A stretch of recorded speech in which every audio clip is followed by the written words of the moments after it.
Binti mwenye umri wa miaka 15 ambaye jina lake limehifadhiwa, mkazi wa kijiji cha Milala, manispaa ya Mpanda, mkoa wa Katavi, amejinusuru kuozeshwa na wazazi wake mara baada ya kukimbilia kanisani ili kukwepa ndoa hiyo.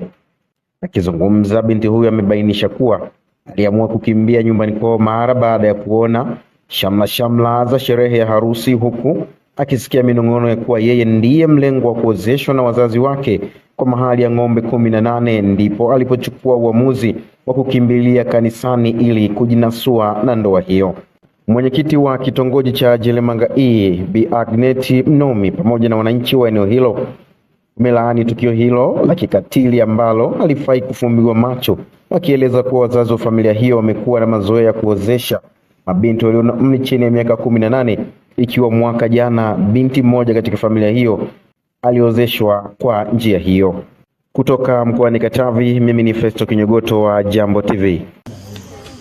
Mimi niliona watu wanakuja tangia juzi, jana wakaongezeka watu, nikaanza kuulizia kwani kuna nini, wakashindwa kuniambia. Asubuhi nikaamkia, nikakusanya nguo zangu, nguo za watoto, nikasema ngoja niende nikafue. Ndio nikapitiliza na huko nikaja kuomba msaada. Wengine niliwakuta wanaongea jikoni, ndio nataka wanioeshe. Walitaka kunioesha kwenye ng'ombe 18 na mimi nikatoroka. Nikaja kushtaki hapo.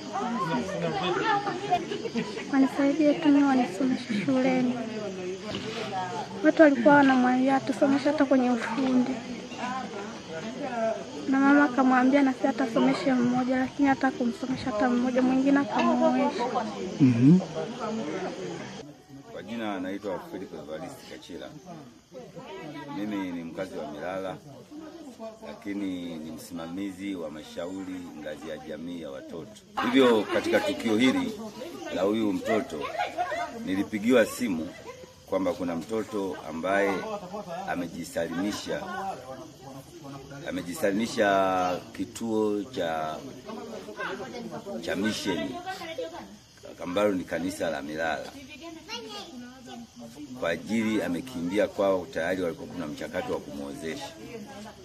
Hivyo kwa jitihada zangu, kwa sababu nina namba zote za polisi dawati la jinsia, niliwapigia, wakanihoji kwamba umefika eneo la tukio. Nikasema sijafika.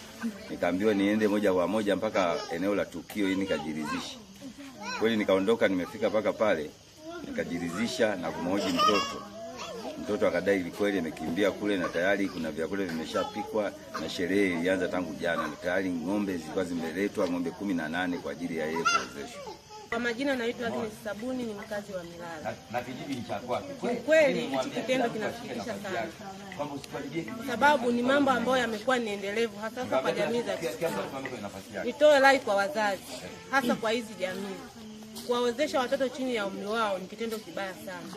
Tamaa za mali hazitowafikisha popote.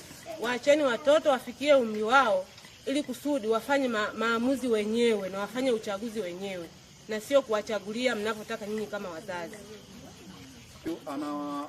Anakuja analia kutoka kwao, anasema wanataka kumuozesha kwa ng'ombe 18. Kitu ambacho ukiangalia umri wake na mambo wanaenda kumfanyia ni ukatili wa kijinsia. Lakini pia ukiangalia matukio haya, jamii inasema kwamba ni matukio endelevu katika familia hii.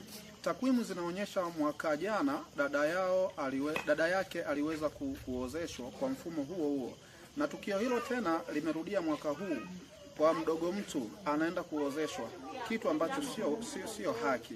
Lakini pia tunaangalia huyu mtoto ni kweli amefikisha malengo yake?